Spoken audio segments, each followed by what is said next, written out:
to stabilize and strengthen the economic development portfolio. The Gauteng Department of Economic Development is responsible for planning and overseeing the growth of Gauteng's 2.4 trillion rand economy, which remains the economic engine of South Africa. Following the successful hosting of the Gauteng Investment Conference, where over 205 billion rand in investment pledges were secured, our focus has now shifted from pledges to implementation. Last week, I received reports from the 12 industry action labs tasked with operationalizing the GCR Economic Growth and Development Plan and overseeing implementation of the pledged investments. The action labs are to be the primary coordination forum for the private and public sector to jointly drive Gauteng's growth agenda. It remains my view that our focus on driving investment must not just be about making announcements. It must translate into visible infrastructure projects, industrial expansion, business opportunities for SMMEs, and most importantly, sustainable jobs for the people of Gauteng. Our priorities for this administration are therefore clear and non-negotiable. As per the GCR Economic Growth and Development Plan 2030, we are targeting 3% GDP growth by 2030. We are also facilitating the creation of north of 300,000 sustainable jobs. We are building an investment-friendly Gauteng, driving regional integration. And we are strengthening leadership and enforcing good governance across every institution entrusted with public resources. And lastly, we are responsible for generating revenue for the province so that we can continue to deliver on our service delivery mandate. Over the past 6 weeks, I have had the opportunity to engage with the leadership of the department and every entity under my authority, which, for the record, includes the Gauteng Enterprise Propeller, the Gauteng Growth and Development Agency and its subsidiaries, Constitution Hill, the Innovation Hub, and AIDC, as well as the Tshwane Special Economic Zone, the Gauteng Gambling Board, the Gauteng Liquor Board, and the Gauteng Tourism Authority. As of the 1st of May, we welcomed Dr. Fezile Ngobe and Ms. Thembisa as the CEOs of Gauteng Enterprise Propeller and GGDA, respectively. Ms. Griselda Lewis was also appointed as the acting CEO of the Gauteng Tourism Authority. At the same time, we have prioritized rebuilding governance and institutional leadership in our institutions. So the process to appoint new boards for key entities is underway. And those entities include the Gauteng Gambling Board, the Liquor Board, the Gauteng Tourism Authority, and the Gauteng Enterprise Propeller. We are proud to announce that we have received applications from more than 2,000 South Africans who have applied to serve in the 48 available board posts. This is close to 3 times more than in the previous term. And this level of interest sends a powerful message that there are still many ethical, capable South Africans willing to rebuild public institutions and restore public trust. And we will, over the next few weeks, be working on the shortlisting and interviews for all the boards whose terms have or are due to expire. Stabilizing and restoring integrity within our entities is central to the work of this administration. I have approached this mandate with urgency and a clear understanding of what the people of Gauteng expect from their leaders. They expect a government that works. They expect institutions that serve the public interest. And they expect leaders who act decisively when public trust is undermined. Last week, I took an important step in this regard and released the Committee of Inquiry report into the Gauteng Liquor Board, which, as it has been reported, exposed serious irregularities and failures in governance in that institution. I have also shared this report with the Gauteng Provincial Legislature and the Economic Development Portfolio Committee, and have made it accessible to the public too via the department's online platforms. Our efforts to strengthen our working relationship with the liquor sector remain central to our goals at the Gauteng Liquor Board.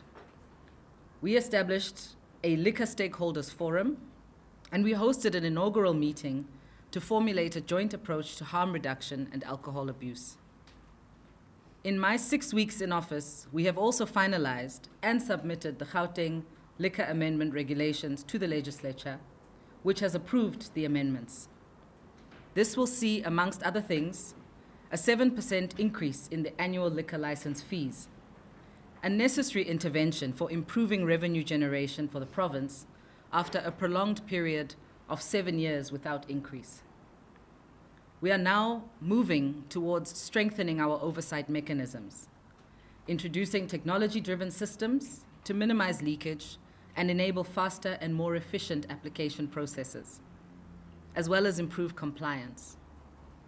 We are also ensuring that the province works collaboratively with the industry to generate lawful revenue while simultaneously addressing the social harm caused by alcohol abuse. Today, we continue on that path. The Gauteng Gambling Board is another key entity that is responsible for overseeing and controlling gambling activities in Gauteng, including the licensing of individuals and entities engaged in gambling activities. It is one of the institutions that is also responsible for generating revenue for public services via the collection of gambling taxes. And most importantly, it is responsible for ensuring the integrity of gambling activities in our province. With the surge in online gambling and the proliferation of gambling, especially amongst young people and professionals, it is more important than ever that this entity is fully capacitated to fulfill its mandate. It is deeply concerning, therefore, that since assuming office 6 weeks ago, I have been inundated with whistleblower reports, many of whom have requested to remain anonymous, citing various instances of misconduct, malfeasance, and maladministration at the Gambling Board. Further to this, I have also been furnished with the final forensic investigation report into the affairs of the Gauteng Gambling Board, prepared by an independent legal team led by Advocate Mukare. I have the report with me here today. The report, which was commissioned by my predecessor, MEC Maile, in 2025, was concluded in January 2026 and presented to me shortly after I assumed my duties last month. The findings contained in this report are deeply concerning and corroborate many of the whistleblower reports. This report reveals procurement irregularities, financial misconduct, breaches of the Public Finance Management Act, failures in oversight, and the abuse of public resources within an institution that is entrusted with significant responsibilities in our province. It also goes further to make clear recommendations with regards to remedial actions and consequent management measures to be pursued. Given the gross nature of the findings and after careful consideration of the recommendations contained in this report, it has become clear to me that the status quo at the Gambling Board cannot continue. This report further directly implicates the CEO, Dr. Karabo Mbele, in serious governance failures and gross misconduct, including interference in funding adjudication processes, approval of funding before governance procedures were concluded, authorization of payments without supporting documentation, failures in compliance and oversight obligations, and various other leadership failures. The findings also point to broader institutional decay that, if left unchecked, would continue to erode public trust and compromise the integrity of this institution. Dr. Mbele, as part of the process of investigations, was furnished with the interim report and afforded an opportunity to make representations, wherein she failed to adequately address the allegations and provide sufficient evidence to the contrary. I have therefore acted on the recommendations of the report and terminated the employment of the CEO, Dr. Karabo Mbele, with immediate effect. The report also makes serious findings against the Chief Financial Officer, Mr. Oscar Maripane, including failures in financial governance, procurement irregularities, non-compliance with the PFMA, and breakdowns in internal controls and statutory reporting obligations. In light of these findings, Mr. Maripane has been suspended with immediate effect, pending the finalization of an internal disciplinary process. This is not a decision that has been taken lightly or for political expediency, but rather it is a necessary step towards stabilizing this very important institution and restoring confidence in its leadership.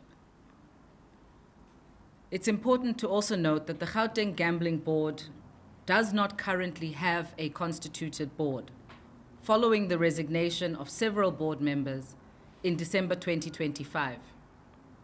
I will therefore, in the coming days, be starting the process of appointing an administrator while the process of constituting a new board is underway. Leadership positions in government cannot become shelters from accountability. If we are serious about building a capable and ethical state, there must be consequences, visible consequences for misconduct, failures in governance, and abuse of public resources. Before I conclude, I want to thank and acknowledge the many whistleblowers who had the courage to come forward over the last few years.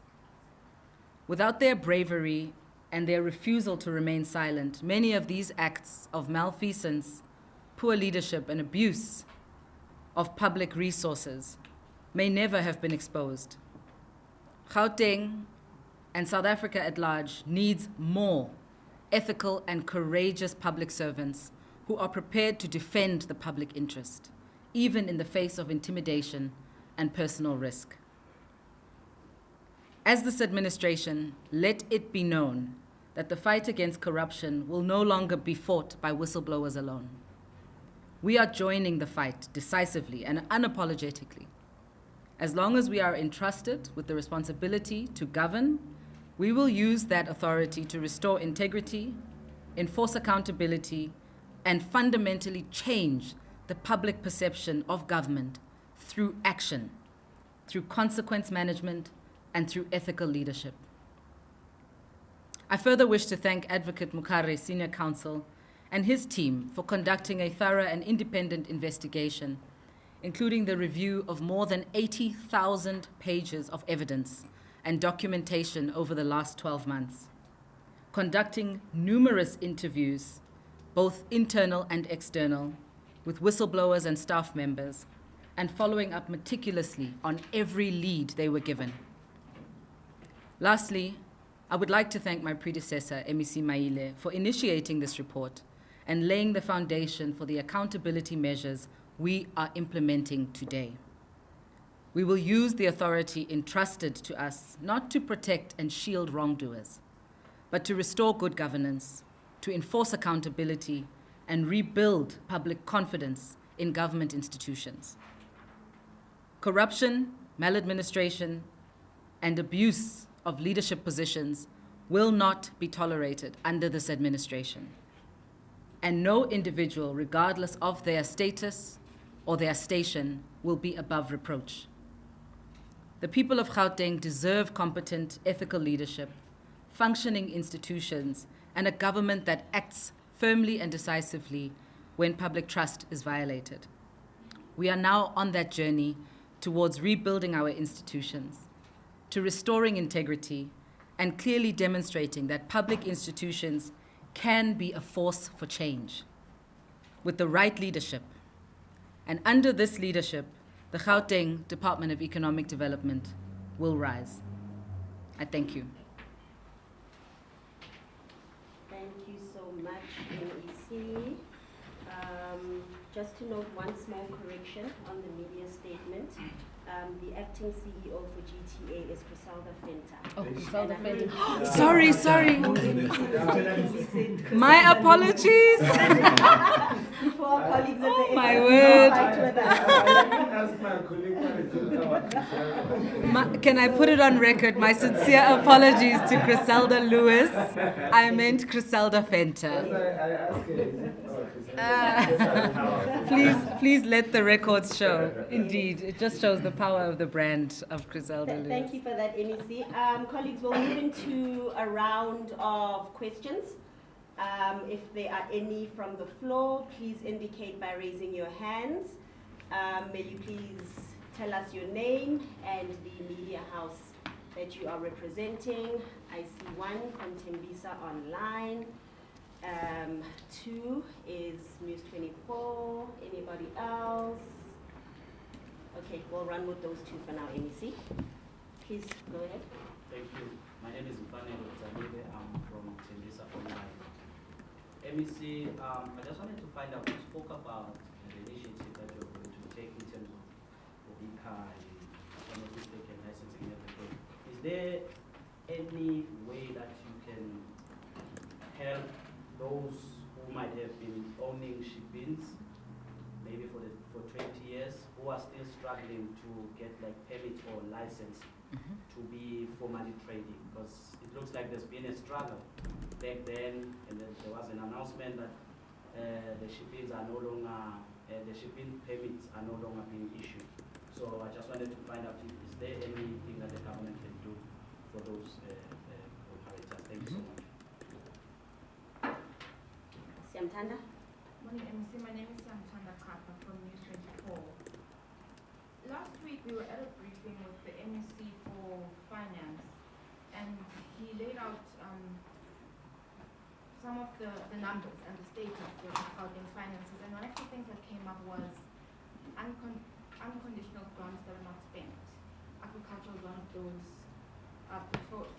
departments, and I think it's about 75 million or 74. I don't know, you can correct me on the figure, but an unconditional grant not being spent. Could you please give us the reasons why that happened? It was your portfolio, and after all, It is. And not spending a conditional grant and the risk of it possibly or potentially going back to the treasury. Do you not think that's criminal, or are you not worried about that at all? And then with regards to your current portfolio now, what's the true sense of what you found there, really, like in a nutshell? Can you just briefly describe, are you worried about what you found in the portfolio that you're in? I hear what you've given us about the state of the entity, but I just want to get a sense from you about and do you think it's something that you can quickly turn around? Thank you. MEC, I think, Ayanda? Thank you. Ayanda from Brits Africa Channel. MEC, normally after the investment conference and the pledges are moving towards implementation, there will always be some bottlenecks.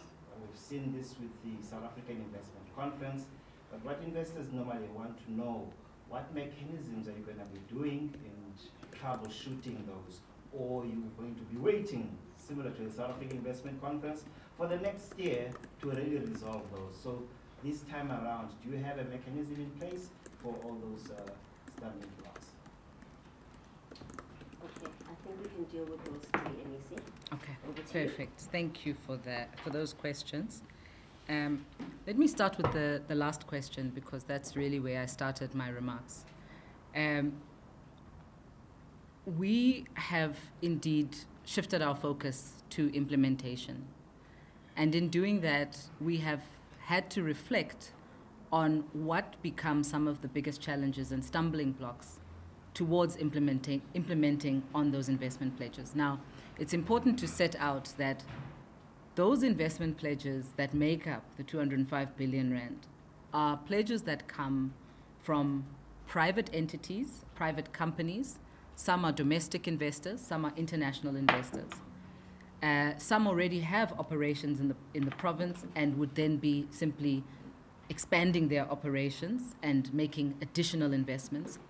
So all of these different projects would be at different stages. However, when we note them as a pledge, we have already, at that point, we would have already done due diligence on those projects, and we would already have satisfied ourselves that they are at a relatively advanced stage, i.e., they are ready and implementable and funding ready and or already funded.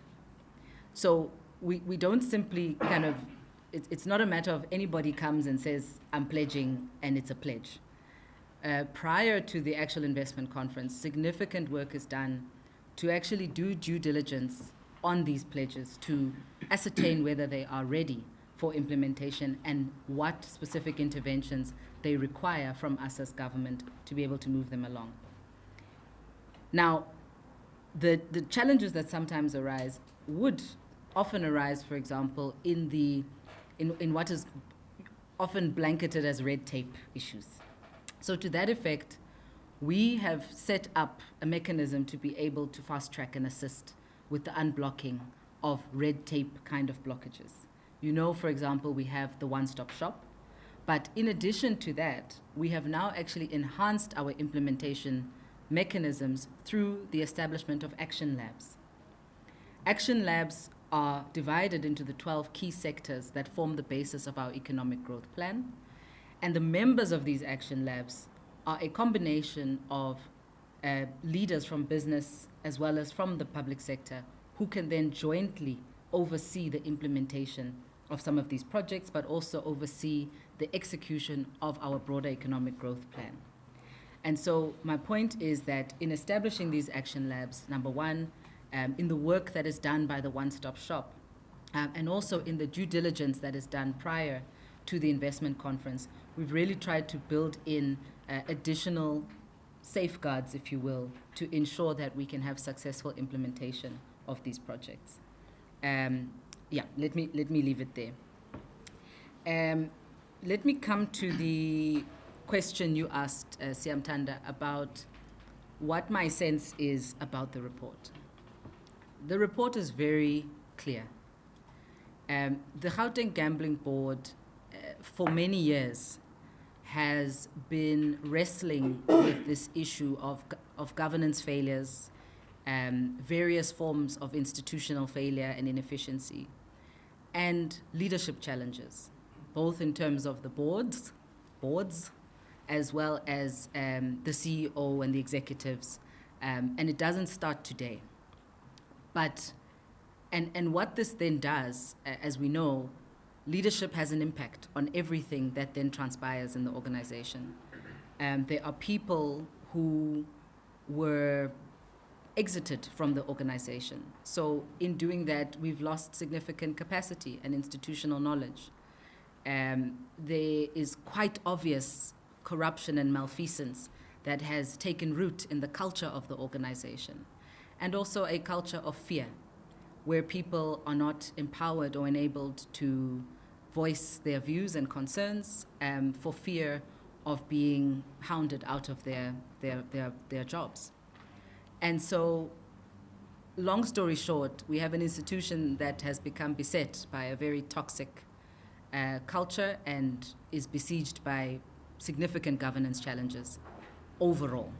But at the heart of this, and this is why we've taken the action we've taken, is poor leadership and leadership that has unfortunately failed to steer this organization in the direction that it should be going, and that has not responded often to the issues that have been raised even by the people in the institution. So that is a very high level.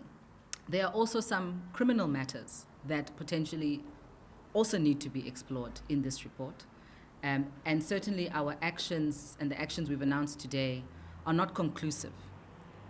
As I had said, the immediate focus is on stabilizing the leadership and the governance of the institution, but there must and will be a program of action towards implementing some of the remedial actions over the next few months.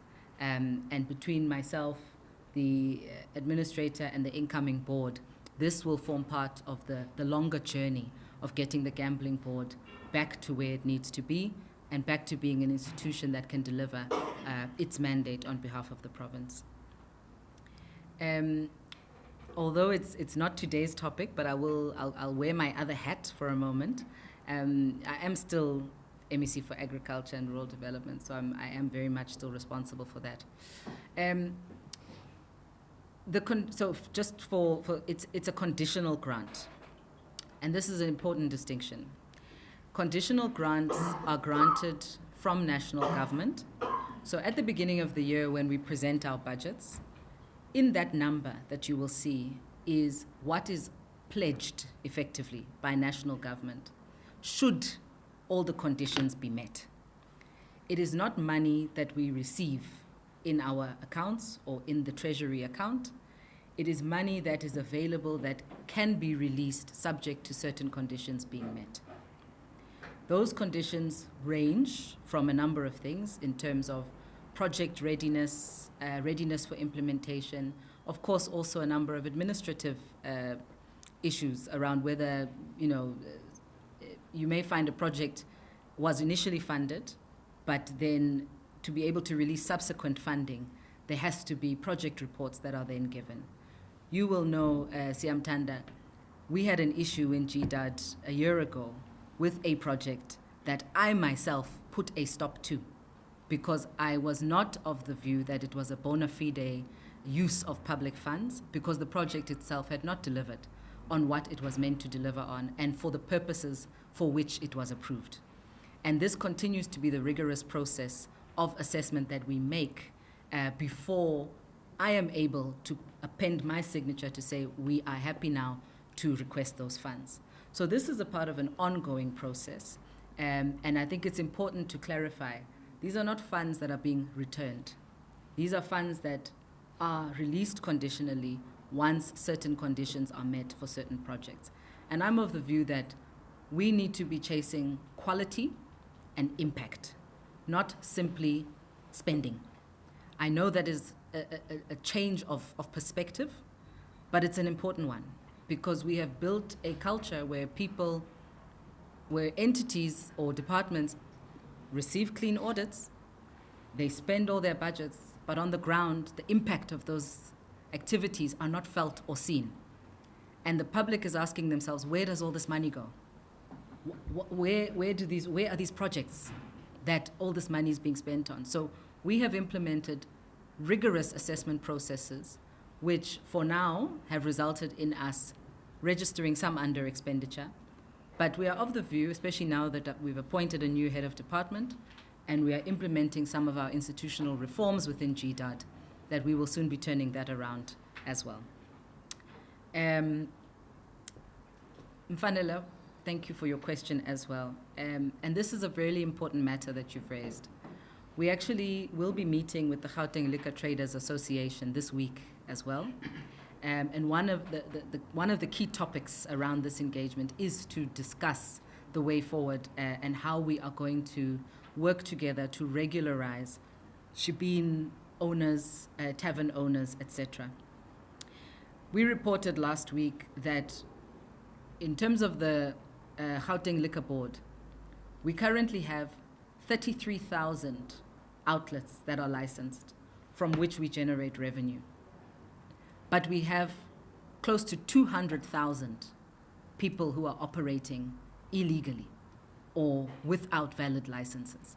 And that ranges from your shebeen type establishments right up until even some of your formal establishments, wherein they are sometimes in cahoots with enforcement and law enforcement to then not enforce those laws. So we are, and that's why I spoke to those far-reaching reforms. We want to expand the pie. We want to see shebeens, taverns, and all liquor outlets that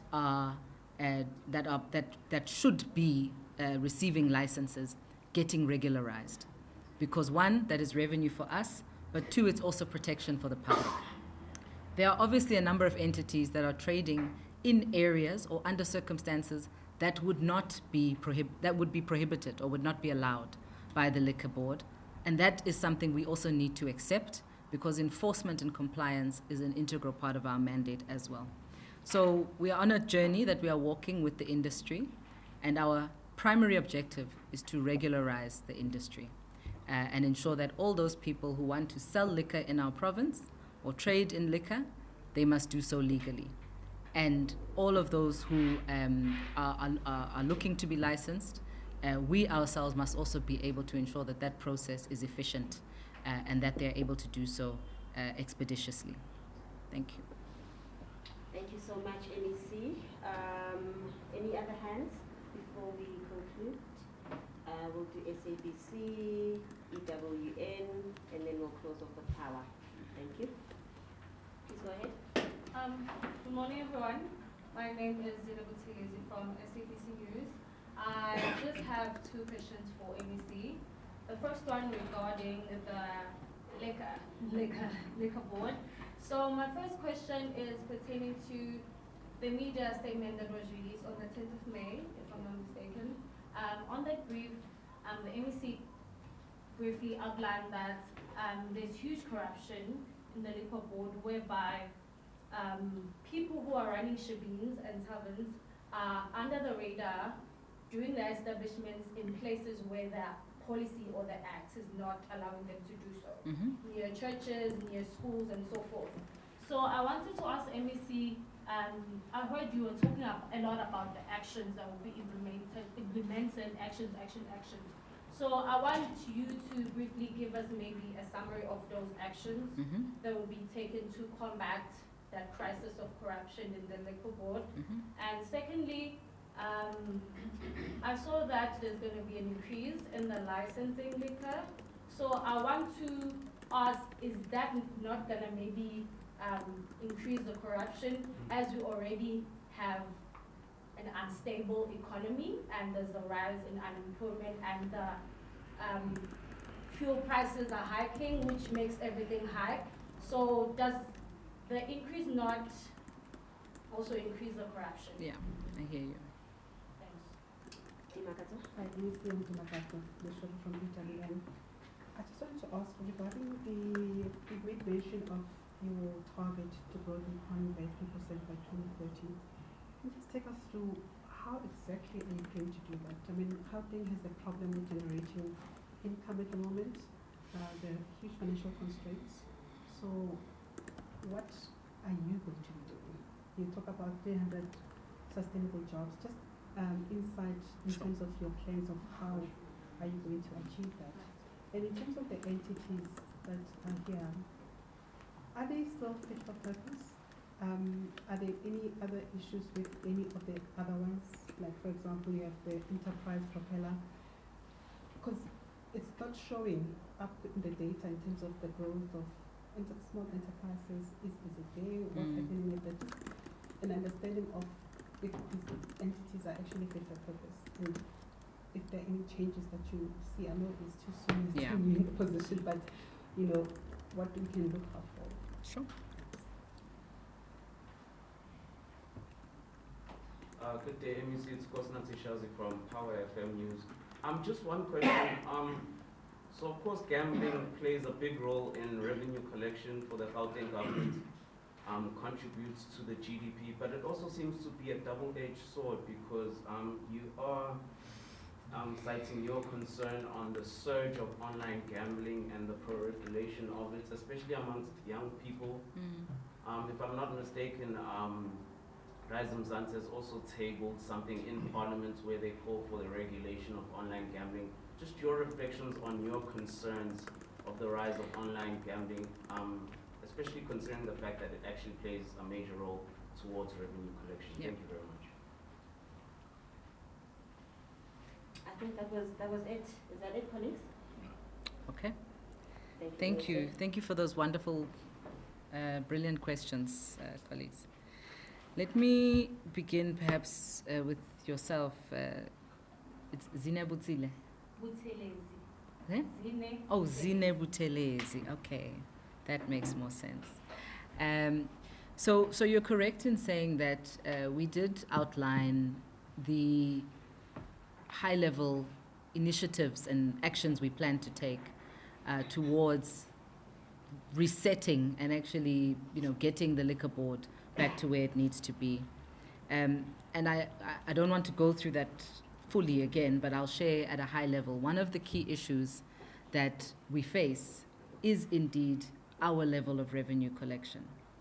So just for context, in terms of our annual revenue collected for the whole Gauteng province's liquor licensing, we collected 16 million rand from everybody who is selling and trading alcohol in our province. Now, I don't want to estimate how much alcohol would have been consumed just this weekend in this province with the various football games that were happening. You can imagine the quantums. So we are sitting in our province with a multi-billion rand industry for which, as the regulator, we currently are only collecting 16 million rand. And that is the full size of the purse that we then have available to us to actually do our work of regulating this industry, combating the various social harms, and reinvesting into social programs that then assist us with ensuring that the liquor industry is not harmful. Those ratios are completely off. And it's a function of the fact that we have not had any any increases in the liquor licensing regime in the last 7 years. So that's one. I think what's also important, pardon me? Okay. Yeah, no, it's fine. So I think what's also important to note is that we also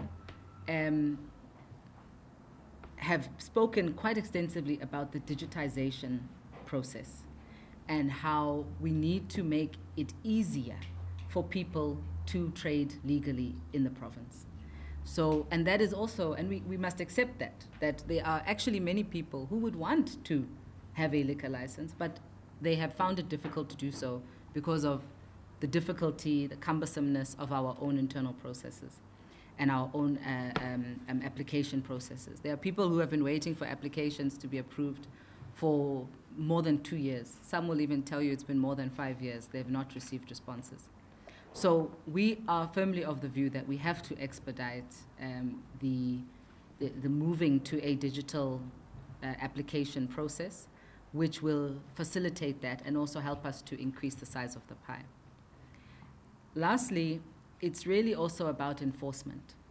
And you spoke about, your question was spot on to say, if we are to increase prices, does that not create more room for backhanded transactions or backdoor transactions?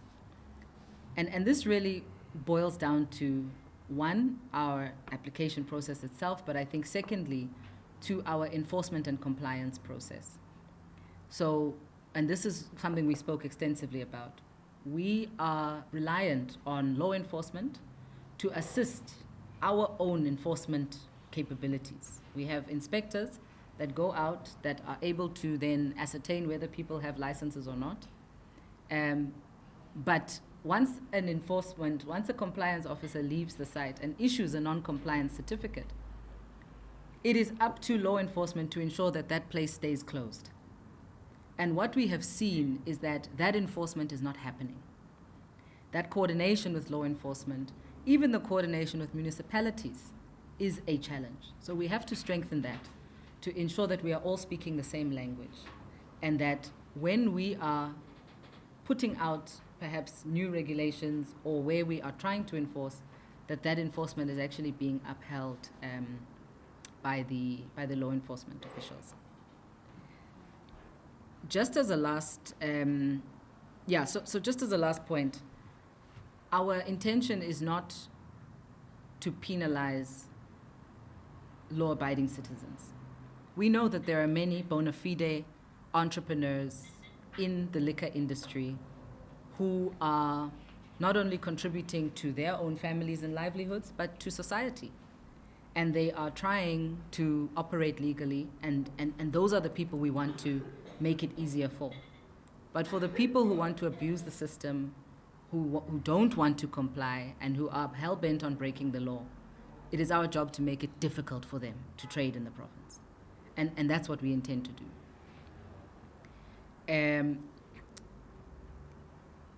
Dimakazo, I don't know how much time you have, but this topic is one that really excites me. And I know HOD is also very passionate about this topic as an economist himself.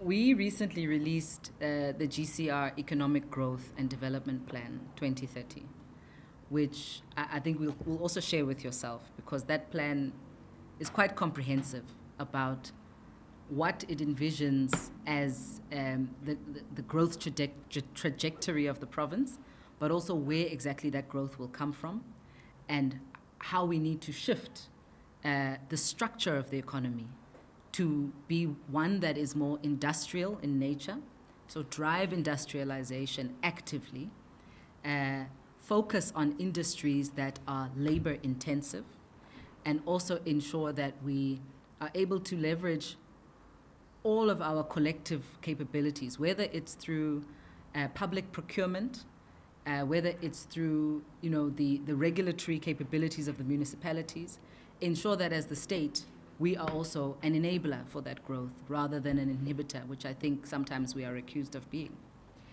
So the first step for us was to identify the 12 key sectors that we are targeting for growth. And we've listed them, and I spoke about the action labs that we've now set up to implement on that plan. And within that, we are able to then say, looking at an industry level, so whether you are talking about the automotive sector, the creative sector, what are some of the others? Tourism sector. Tourism, for example. We have done the modeling to understand what then becomes possible in each of these sectors, and how then does that number roll up. You'll note, I think Gauteng is currently sitting on, 1.1%? Or circa 1.1, 1.2% growth. So that is currently where we are tracking with no action taken. And we are of the view that if we can implement some of these strategic directives that we want to take through the different industries, we can then be able to actually fast track and catapult that growth. The other really important thing, and I spoke about this in the action labs, is that this is not for government alone to carry. This is not our cross to bear by ourselves. The economy is a dynamic melting pot of large industry, SMMEs, the informal sector, civil society, as well as ourselves as government. Domestic investors and international investors have a role to play. So when we take these investment pledges, or we speak about the investment pledge, you must see them in the context also of this broader growth plan that says these are now some of the projects that we are plugging into the plan that help us to actually track and see the growth, track and see the jobs, track and see the rands that are coming into the economy. And further to that, we are then able to have an industry level discussion at a sectoral level with different role players from these sectors to jointly own this plan. Because it's not our plan alone. It is the plan of the province, which means that all the different sectoral stakeholders must be part of making this plan a reality. And I believe, in conclusion, that our role primarily, first and foremost, is to play that coordination role, but also to be able to set that vision and those ambitious targets that the public can then respond to with their initiatives, their projects, and their activities. And then I think the other question you ask about the entity is very key. In short, I think the entities, and this is my assessment from the last 6 weeks, are not operating at the level at which they could. And primarily, it is also because of a lack of coordination between the entities themselves. Let me make an example. The Gauteng Growth and Development Agency is primarily tasked with investment facilitation. This is a really important function that they play. So when somebody comes to Gauteng and they want to invest, or they have an investment, technically speaking, the GGDA should be their first port of call. That then directs them and helps to unblock whatever those blockages may be. But you'll note that one of the biggest drivers, in fact, of investment and inward investment, inbound investment, is tourism. So people will visit South Africa, or they will see South Africa on international platforms, which then makes it an interesting destination to invest in. They will come here sometimes. Many people came, for example, for 2010. They saw South Africa for the first time and they said, actually, this is a place that we can be in and that we can work in, and they established themselves here. So we should be linking the work of tourism and understanding tourism, actually, in the context of investment attraction. Because it's not just about people coming to Gauteng on business. It's about saying, how do we keep that money here and make sure that those rands circulate within the Gauteng economy for longer? And further to that, the creative sector, as a core pillar of our economic growth plan, has a critical role in platforming South Africa to the world. And again, therefore putting us on the map. You know, I think if you look at the success of Hollywood and the film industry in the US, it's a form of cultural diplomacy where you are able to then share your story as a country on these platforms. And we need to do that better. So investing in the arts, investing in film, in music, in storytelling is not periphery to our economic growth agenda. It is core to our economic growth agenda. And it's how we get people to understand South Africa, to see South Africa, and to see us as a desirable investment destination. But then when they get here, we must then be able to do our part. So the work we are now doing with the institutions and the entities is indeed to get them functioning, capacitate them with the correct capable leadership, and also ensure that they are actually delivering on their mandate. So even from an SMME perspective, you know, the GEP is tasked with financing SMMEs. And you are correct in saying it has not succeeded to the extent that we would have liked it to. That work, we must fix that. So it's not about throwing the entity out.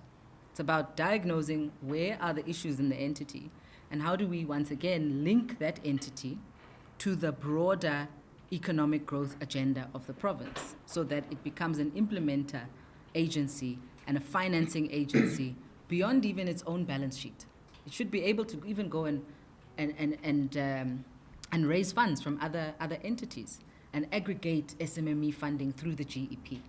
But nobody is going to invest in an entity that is constantly in a cloud or a storm of governance challenges, where the leadership doesn't inspire confidence, and where we broadly have not proven that those funds will be used correctly. And so governance and good governance is a core part of how we get these institutions functioning and delivering their mandate so that they can be fit for purpose. Lastly, Nkosinathi, the issue of online gambling. So I think it's important to state for the record that I'm not anti-online gambling. And Rise Mzansi is not anti-online gambling. What we have been calling for is adequate, proper regulation around online gambling, which also must be able to regulate the extent and the nature of advertising of online gambling so that we can ensure that we protect the vulnerable people in society from the potential harms of gambling. This is a free society. Gambling is a legal activity. And those who wish to do so must be permitted to do so.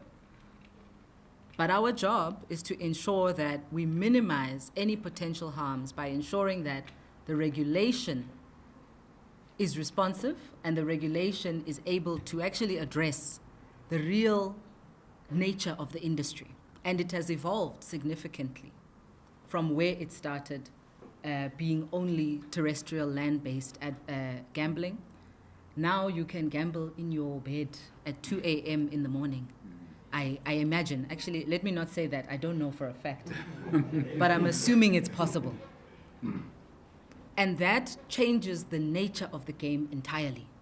So we have been driving for the Gambling Amendment Act and the regulations thereof. And I believe that that process is also moving along quite swiftly, and we should be able to have something passed in the legislature before the end of this year. That will enable us to unlock, the value and the revenue that is sitting now in this online gambling space. Why am I talking about revenue? It's not simply just for raising revenue.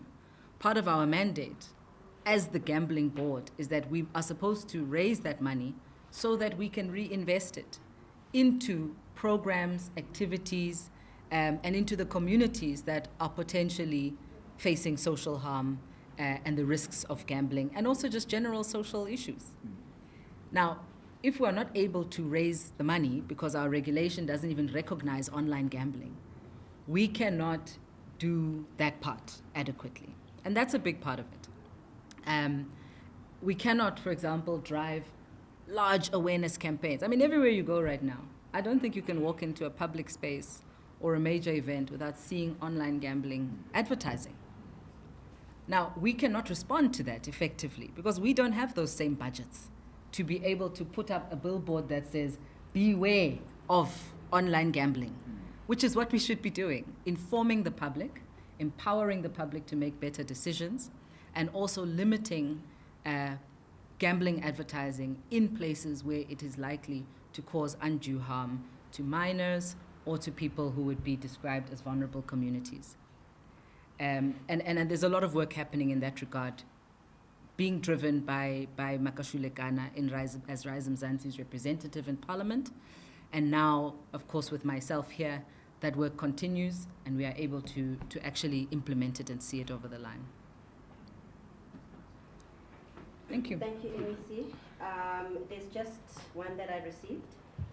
Thembisa Online would like you to please give a more detailed explanation about the action labs and how accessible they would be to businesses.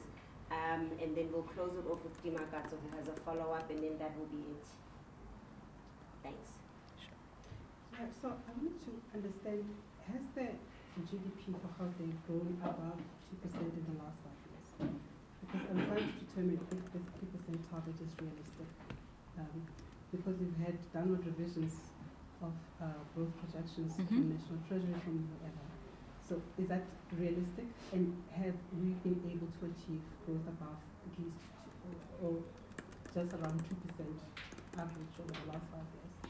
And how much are the municipalities, if at all, weighing on growth in the province? There's a lot of municipalities, in fact most of them are troubled. Do they have an impact at all in your ability to grow the economy? And do you have, I know there's separation of powers or governance or whatever, but do you have any influence to, I don't know, to help? Because I'm assuming it's part of the same project, even if it's different spheres of government, but what impact do those have? Sure. Thank you. With those two final questions, I'll try and keep it brief. So, as a country, so Gauteng, as you know, accounts for a third, effectively, of South Africa's GDP. And so we take a view that we have a particularly increased responsibility to drive growth. In other words, when Gauteng sneezes, South Africa catches a cold. So we have to make sure, first and foremost, that the economy of Gauteng is growing, potentially even at a faster rate than what would be the national average, so that it can actually pull up the national average because of how much it contributes. So the last 5 years, you'll appreciate, has been largely marked by the post-COVID recovery period. And it has taken some time to get to a regular state, i.e. many companies closed down, many companies shed jobs. We have changed even ways of work in the last few years. There have been significant issues. And very important to note as well, we now have a new administration and new leadership in this government. So there is a new governance agenda that is also now being pursued. So my point is that why we have come up with this economic growth and development plan in the first place is from a point of acceptance that we have not performed at the level at which we should have, and that we have more to do. But that can only happen if we are intentional about setting ourselves those targets, publicizing those targets so we can be held accountable to them, and then making sure that we put measures in place to be able to implement against those targets. The change is not going to just come about. We have to plan for it, and we have to direct it and implement it. And I think it's important to make the point that this is not work that is simply driven by the size of our departmental budget, right? Because people often conflate your size of your budget with your impact. Gauteng's economy is a 2.4 trillion rand economy. That is what we are responsible for as this department. And that includes engaging other role players from the private sector, from municipalities, international investors, domestic investors, even stealing investors from other provinces if we must, to attract them to Gauteng so that we can meet our targets so that the South African economy can grow. That is our approach to this. So we put that target in there because we felt it was realistic. And we felt that with certain key actions, we can indeed achieve that target in the medium term, which is by 2030. And municipalities, as you have asked, play a critical role in that. Because one of the biggest issues that is faced by people who want to establish in our province is ineffective municipalities. We have to get municipalities operating at the level at which they do, and I'm talking about basics, just getting the basics right. Ensuring that the lights are on, water's coming out of the tap, the area is secured, it's clean and well maintained. This is what attracts investment. And so we have to, so we are doing that work. We have IGR forums where we work with municipalities.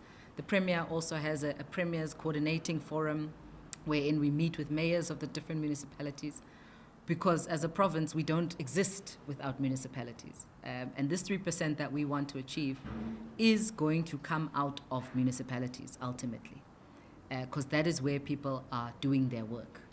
So we have to work closely with them. And then more detail on the action labs.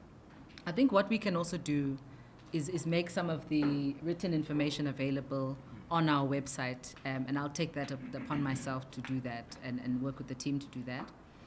But suffice to say, there are 12 action labs, and each of these action labs is aligned with the different target industries that we are pursuing as part of the economic growth and development plan. We have constituted the inaugural structures, for lack of a better word, but there is some work also that is currently underway to evaluate the composition of each of these action labs and ensure that we have relevant role players from the different industries represented in each of the action labs. So the door is certainly still open, and I would encourage organizations, business representatives and otherwise who do have an interest in contributing to this work to participate. It's important to note, participation in action labs is on a voluntary basis. So these are not boards. They are our contribution and your contribution as the citizens of this country to help get this economy working. And so we do invite all people who are invested in these certain industries to then assist us with that work. Thanks. Thank you so much, MEC, HOD and DDG. Colleagues, that brings us to the end of our media briefing. But before you leave, we do have refreshments available on the west wing of the building. So please do help yourselves to something to eat. Please don't waste food. I am against food waste. So please You must make sure eat. to make it